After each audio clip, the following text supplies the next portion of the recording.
Hello, bienvenue dans le podcast Authenticité, le podcast qui explore pour toi les vrais moyens concrets pour révéler sa nature profonde. Celle où on se voit intègre, celle où on se sent juste, celle où ça sonne vrai. J'espère que chacun d'entre vous allait bien, que chacun d'entre vous a passé de belles fêtes de fin d'année. Et puis pour faire plus sincère que notre basique bonne année, je te souhaite vraiment d'être un peu plus toi-même cette année si c'est quelque chose qui est important pour toi. Et que cela se concrétise par une pensée, une parole, une action, un pas ou encore une étape supplémentaire dans ton année 2021. Cette année, et encore plus que les autres années, c'est une année de transition, alors profitons-en! Bon alors dans l'épisode du jour, on va parler de mes vacances de ces dernières semaines et de cette chose si inconfortable à m'avouer et à vous avouer et à t'avouer dans cet épisode. Alors ça ressemble à quoi une coach en vacances ? Est-ce que ça ressemble à une vie de bisounours où la gestion des émotions est parfaite, où tout va bien dans le meilleur des mondes et où il n'y a pas de problème, que des solutions ? Eh bien, tu sais bien que non. En tout cas, si un coach ou une personne essaie de te le faire croire, je t'invite à voir au-delà des illusions, à voir au-delà du filtre Instagram, en fait, et à voir comment cette personne est tout autant un être humain que toi. J'ai commencé mes vacances par 4 jours où je suis retournée chez mes parents avec ma sœur pour les fêtes de Noël. C'était vraiment chouette. Bon gros repas, célébration, dessins animés, jeux de société, lecture de romans, balade en forêt. Jusqu'ici, mes vacances ressemblaient effectivement à un conte de fées. Et après ces 4 jours, je suis revenue chez moi. Et puis, c'est là où je me suis rendu compte que j'étais réellement en vacances et que je n'avais rien à faire. Et mon mental a paniqué. Moi, rien à faire. Ça veut dire quoi ? Qu'est-ce que je suis en fait, je suis quoi en fait quand je travaille pas ? Qui est Mylène sans son masque de travail ?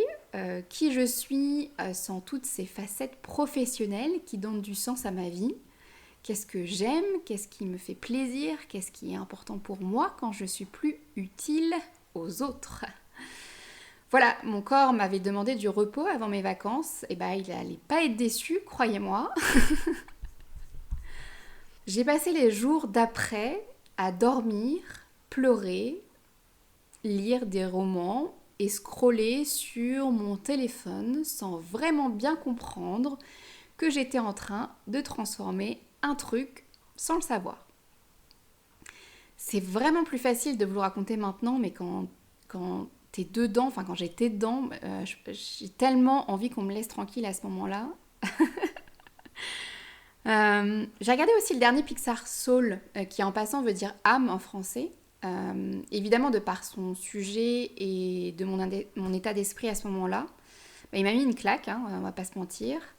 Comme Joe, le personnage principal du dessin animé, il est temps pour moi de comprendre que donner du sens à ma vie, c'est pas seulement lié à ma carrière professionnelle.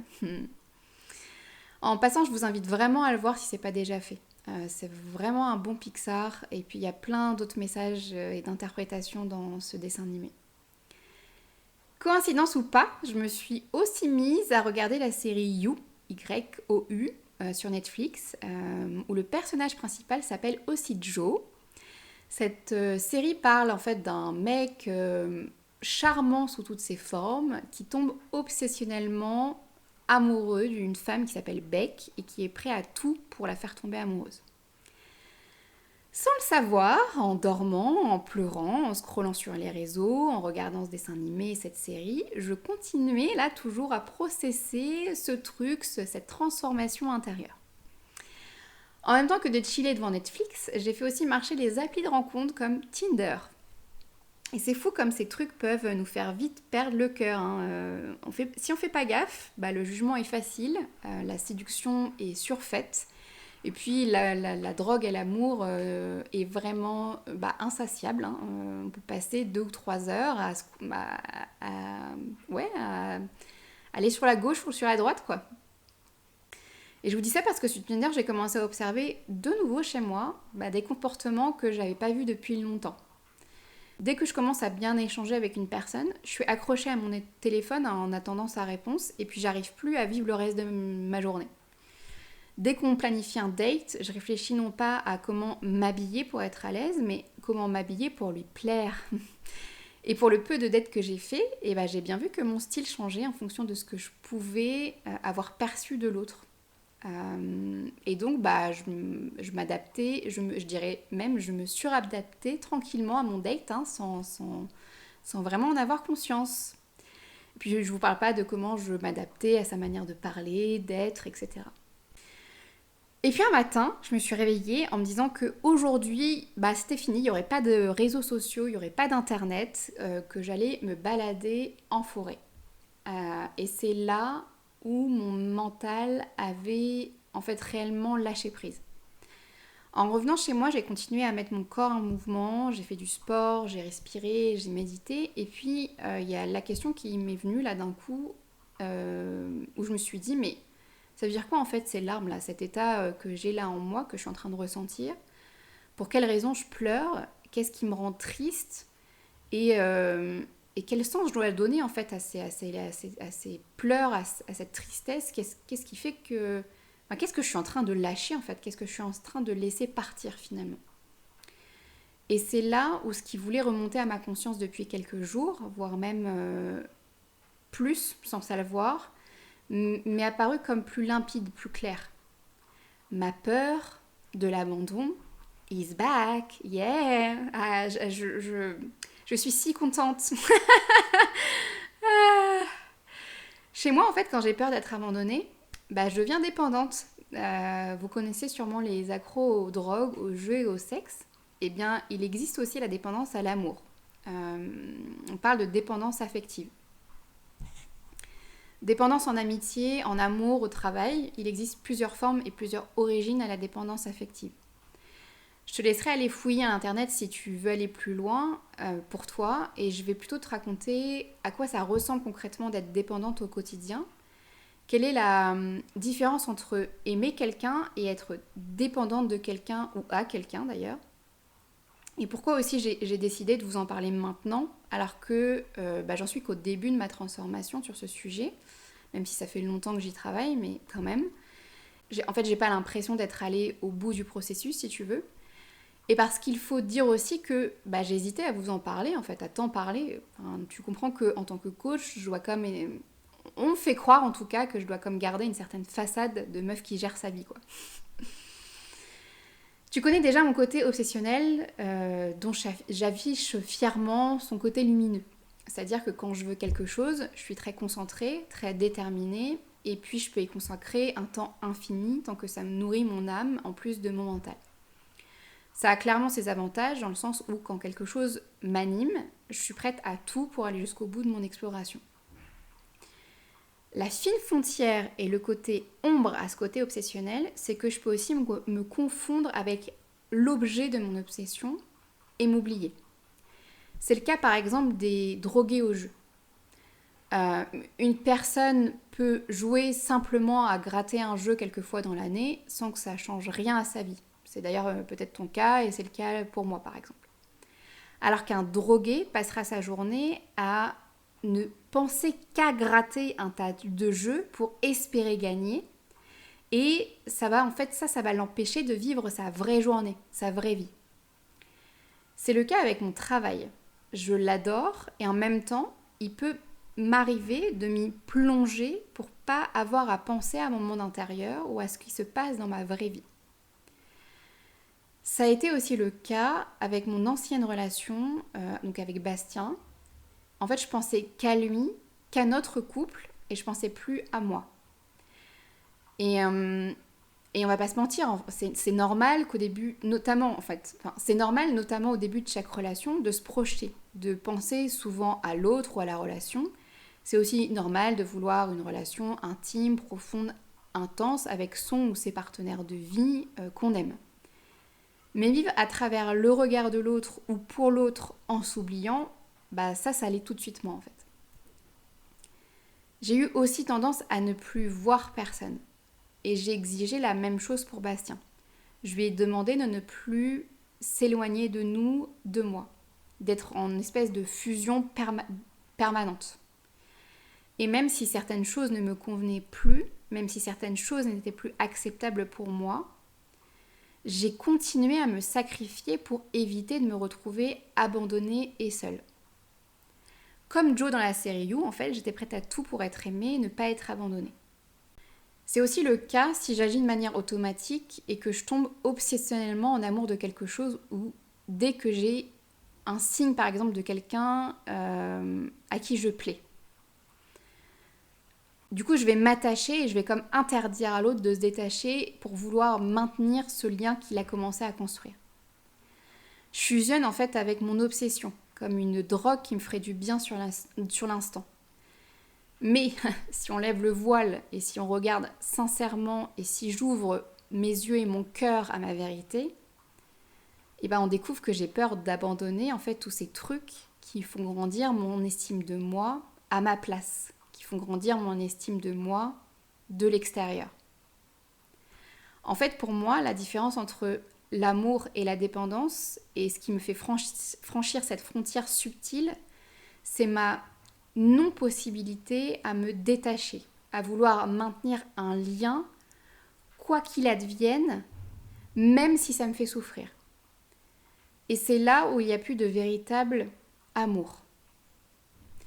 Peu importe en fait tous les sacrifices, les concessions et les compromis sur mes besoins vitaux qui doivent être faits ou que j'estime qu'ils doivent être faits ou qui devront être faits, du moment que je maintiens ce lien qui augmente de l'extérieur mon estime de moi, alors je continue à m'attacher. C'est un espèce d'attachement constant, fixe, rigide à cette chose ou à ce quelqu'un envers qui on met toute cette attente de « rassure-moi ». Aime-moi comme j'arrive pas à le faire pour moi-même. Et la dépendance affective, c'est pas seulement qu'on a peur de plus être avec l'autre, c'est surtout qu'on a peur de perdre le lien, de perdre son amour, l'estime qu'il a pour nous dans son regard. On n'aime plus par amour, mais par peur. On a peur de pas pouvoir se donner à nous-mêmes tout cet amour. En fait, surtout, on croit ne pas en être capable. J'ai cru, je crois encore un peu, ne pas en être capable en fait. De ne pas être capable de me donner tout cet amour, de nourrir tous mes besoins vitaux de manière autonome, de manière indépendante. Et du coup, on s'attache à l'autre comme une sangsue parce qu'on croit qu'on ne peut pas s'en passer. Et c'est fou parce que même si ça fait maintenant plus de 10 ans que je travaille sur cette estime de moi, que j'ai compris qu'en moi j'ai une part qui est dépendante affectivement, je peux y replonger sans faire exprès, de manière automatique si je ne fais pas attention. Si je porte pas conscience à, si je porte pas ma conscience à. Et c'est pour ça que j'ai pleuré en fait pendant mes vacances. Parce que c'est bon, j'ai lâché, j'ai lâché définitivement le fait d'être aimée à travers un autre regard. Seulement à travers les yeux de l'autre, de quelqu'un d'autre. J'ai fait, ou je suis en train de faire, mon deuil de croire que je ne suis pas capable. Et si je vais même plus loin dans l'honnêteté avec moi-même, j'ai aussi pleuré pour me séparer de l'idée que...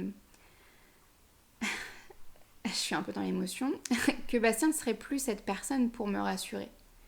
Et qu'il était vraiment temps de m'assurer moi-même dans tous les domaines de ma vie. Je veux m'aider, je veux me soutenir, je veux me rassurer moi-même et je veux me sentir capable de m'aider jusqu'au bout de mes doigts, de mes ongles, dans mes tripes, jusqu'au plus profond de mon cœur. Ça libère rien, enfin ça libère encore plus rien que de t'en parler là maintenant, de vous en parler là maintenant. D'ailleurs, tu vois, je pense que cette croyance dans ma tête, qui est fausse, on est d'accord, de je suis incapable de répondre à mes besoins primaires seule, ça m'aide pas pour atteindre mon intention et mon objectif financier dans mon entreprise, par exemple. Et ça, en fait, c'est une transformation qui se fait, j'ai l'impression, de plus en plus consciente en moi. C'est-à-dire que de plus en plus, je deviens autonome et indépendante dans tous mes besoins primaires et vitaux. J'ai commencé par mes émotions, comment je pouvais devenir autonome sur ma manière de gérer mes émotions, mes besoins. Et puis on grandit de plus en plus pour que ça prenne vraiment toute une place et que je me sente capable d'être dépendante dans tous les domaines de ma vie. Du coup, on va continuer à changer ça en 2021, les gens. Alors comme on est un peu tous des drogués de quelque chose, c'est pas moi qui le dis mais les psychologues, comment on change ça et comment on peut faire concrètement pour transformer sa dépendance, son addiction à quelque chose, à quelqu'un? S'observer, en tout cas c'est ce par quoi moi j'ai commencé, avoir ce regard intérieur pour repérer en fait dans quelle situation ou dans quel contexte on est dépendant. Repérer aussi nos signes quand c'est notre peur de perdre le lien qui parle et non notre amour. Et puis en parler, comprendre son origine. Pour en avoir parlé en thérapie, je vous invite vraiment à le faire. Ça donne du sens à ce qui se passe pour soi. Et puis, seul ou avec un accompagnant, en fait, ça permet aussi de trouver des solutions pour savoir quoi faire quand tu repères tes signaux de dépendance. De mon côté, je vais vous parler de mes solutions qui pourront peut-être venir compléter ou inspirer les tiennes. Et puis l'idée c'est aussi que toi tu me partages tes solutions parce que en ce moment c'est mon exploration et que moi aussi j'ai besoin de venir compléter et inspirer mes solutions. Ma première solution c'est de me répéter tous les matins que je m'autorise à répondre à mes besoins primaires, mes besoins vitaux. Je suis compétente pour répondre à mes besoins primaires vitaux. Je suis capable de répondre à mes besoins. Je mérite moi-même de répondre à mes besoins primaires. Je suis digne de répondre à mes besoins. Digne. Juste en fait pour transformer ma croyance et pour ancrer en fait une nouvelle croyance. Je me fais aussi des bisous sur mon corps. En fait, je me donne les mots et les gestes dont j'aurais besoin si je devais les demander à quelqu'un. Ça ne veut pas dire que l'autre ne pourra plus les dire ou ne plus les faire. Seulement que mon estime de moi ne dépend plus seulement du comportement ou du lien que j'ai avec l'autre. Ma deuxième solution, c'est de limiter Tinder et autres applis de rencontres. Quand j'y vais, l'idée c'est de m'assurer de décider en pleine conscience que je ne réponds pas parce que l'autre m'envoie des signaux de séduction, mais décider si effectivement l'autre me plaît bien et correspond à ce que je veux. En fait, à faire attention à ne plus choisir des partenaires que j'admire illusoirement ou qui m'admirent illusoirement ou qui me rassurent ou encore des personnes qui vont avoir besoin de moi. Comme ça, je vais pouvoir les protéger, me rendre utile. Comme ça, je vais pouvoir m'oublier tranquillement, ne pas être utile à moi facilement, en tout cas sur le moment. En sachant bien que vous dire tout ça, on pourrait croire que c'est facile, mais en vrai, ça demande un vrai questionnement, une vraie conscience de soi à chaque fois que j'ouvre Tinder, à chaque fois que j'ouvre ces applis de rencontre, à chaque fois que j'écris des mots, à chacune de mes actions en fait sur ces réseaux. Je suis en train de me rendre compte que Tinder devient mon espace d'authenticité. En fait, Tinder, il me permet de reprendre mon pouvoir, quoi. Grâce à cette expérience, je m'oblige à faire le point sur ce que j'attends d'une vraie relation amoureuse, de ce que je veux, des besoins primaires sur lesquels je ne dérogerai pas pour ma future relation amoureuse. Finalement, poser une réelle intention qui vient du cœur et non du mental de ma peur. Je continue aussi à prendre mes distances avec mon travail, de trouver cet juste équilibre, un peu chaque jour et aussi dans l'année. Par exemple, j'ai déjà posé mes vacances pour m'assurer de prendre des vraies pauses et d'être aussi utile qu'à vous et à moi. Un truc aussi que j'ai mis en place depuis l'année dernière, c'est d'arrêter de remplir mon agenda pour remplir mon agenda, quoi. Fait de faire semblant d'être utile, quoi.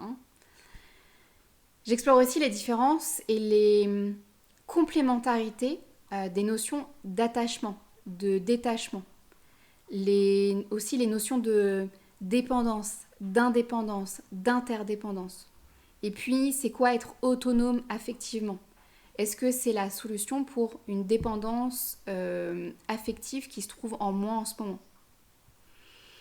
Je précise les notions d'attente, de demande, d'intention, et puis les notions d'abandon et d'amour aussi, pour vraiment clarifier tout ça, pour que ça soit plus clair pour moi, ouais, plus limpide. Dans tout ça, j'ai vraiment l'impression que dans cette exploration de cette part de moi qui est dépendante affectivement, que la notion de détachement est importante. Et de manière plus générale aussi cette année. Parce que c'est marrant, dans mon dernier épisode avant mes vacances, qui parle de mon bilan 2020 et de mes intentions 2021, je te dis que je veux plus faire confiance à l'inconnu. Et tout ça est lié en fait. Si j'apprends vraiment à expérimenter dans mon corps le réel inconnu, la réelle confiance à l'inconnu, le réel lâcher-prise, le détachement et le véritable plein amour de moi-même, bah alors je serais vraiment amoureuse de la vie pour de vrai, tu vois. Trouver en fait un espèce de juste équilibre entre l'attachement, qui est naturellement là, avec l'amour pour quelqu'un ou quelque chose, et en même temps savoir aussi me détacher de temps en temps et m'attacher de moi. Ouais, c'est ça. M'attacher de moi, j'aime bien ça, m'attacher de moi.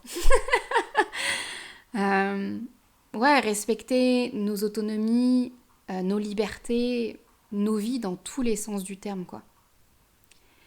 Et puis on va pas se mentir, hein, tu vois bien que du coup mon exploration elle se limite pas qu'à Tinder, mais bon, ça faisait un bon titre putaclic, alors bon bah j'ai mis ça.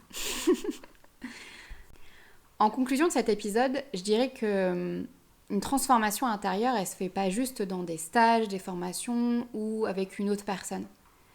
Elle peut se faire seule dans nos vraies vies de tous les jours, en y portant conscience, en choisissant de ralentir, en s'observant de l'intérieur et en faisant confiance en nos émotions. Même si sur le moment, on ne comprend pas tout de suite, on ne comprend pas bien pourquoi on pleure, pourquoi on est en colère, frustré ou qu'on a peur. Et puis ouais, avoir une transformation intérieure, c'est pas seulement lors d'un séminaire, avoir les bras au ciel et puis sourire et puis croire qu'il y a un truc qui se passe, quoi. Ça peut être aussi au fond de son lit en train de scroller les réseaux sociaux. Deuxième conclusion de cet épisode, nos relations et notre manière d'être en relation est un excellent moyen de mieux se connaître. Si tu veux vivre une relation amoureuse authentique, si on veut vivre une relation amoureuse authentique, bah, il est important d'ouvrir son cœur à sa vérité. Et pour moi, ça passe par le fait de se dire que idéaliser l'autre, se bercer d'illusions, croire qu'il va répondre à tous mes besoins vitaux, continuer à être avec l'autre, bah, ça ne veut pas dire qu'on est dans une relation authentique. Surtout si on continue à souffrir. Troisième conclusion de cet épisode, si en ce moment tu envies la vie d'une personne publique, j'ai même envie de dire d'un personnage public sur les réseaux sociaux, notamment Insta par exemple, comprenons qu'elle montre que ce qu'elle veut sur les réseaux sociaux et que comme toi, elle est un être humain. Si j'avais pas fait cet épisode, t'aurais rien su de mes vacances, de cette part de moi qui a pris le temps de se révéler pleinement et devenir très clair en fait pendant mes vacances de Noël. Et puis n'oublions pas qu'on se dirige quelque part souvent à partir d'un problème, d'une souffrance, d'un questionnement intérieur.